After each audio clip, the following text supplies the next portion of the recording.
I don't usually take this long, but there's one last thing stemming from the Stanley Cup playoffs that we have got to air out. And this one is going to put my neck right on the line because there will be plenty of people all torqued about it. Then again, sally forth, face the audience with a smile, I always say.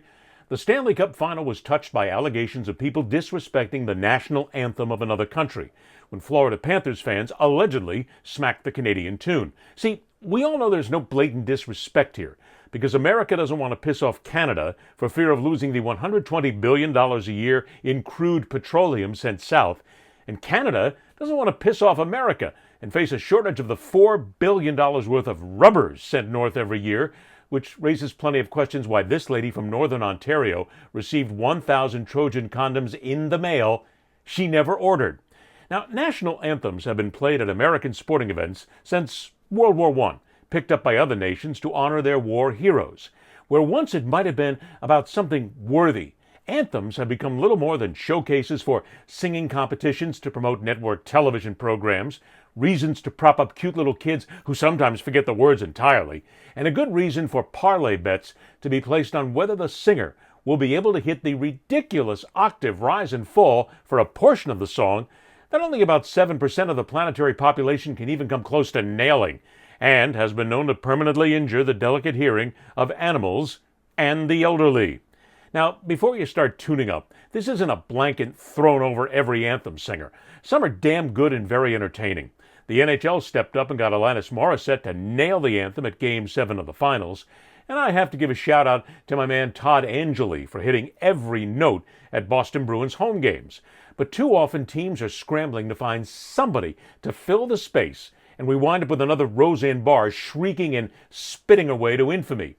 All right, how about we solve this? Let's just drop national anthems altogether. Oh, there it is. I've gone and stepped in it now. It's all over. Look, the third greatest number of something other than North Americans in the NHL are Swedish and Russian. Yet you won't hear either anthem played at any game because, one, Russia honors a country busy killing innocent people for nothing more than scorched earth owned by the man who has all the warmth and charm of human effluent, which is something we'll get to in just a moment. And the other, Sweden, actually has no official national anthem, and the song used by some and not officially recognized contains the stirring, uplifting, powerful lyrics, "I want to live, I want to die in Norden." Ooh, that's sure to bring a smile to the lips of children everywhere.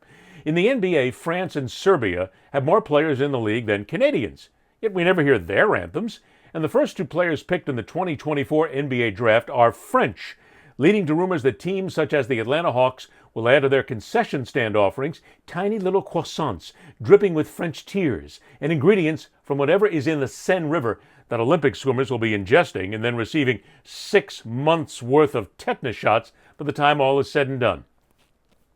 And while more than 70% of the players in Major League Baseball are born American, when was the last time we heard the anthems from the Dominican Republic, Venezuela, or Cuba played before a game?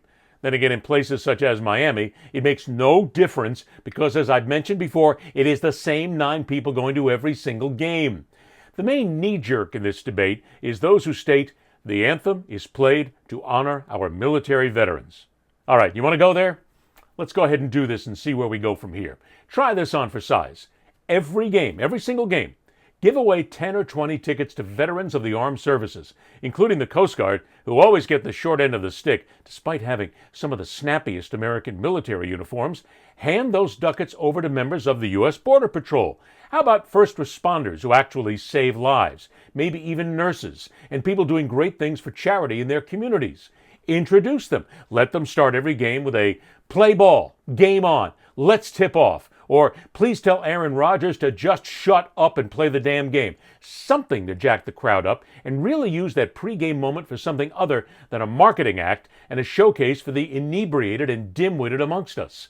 Or how about playing the anthem, the music, no words, just the song itself, while announcing and honoring those at the game being singled out for their service to the community.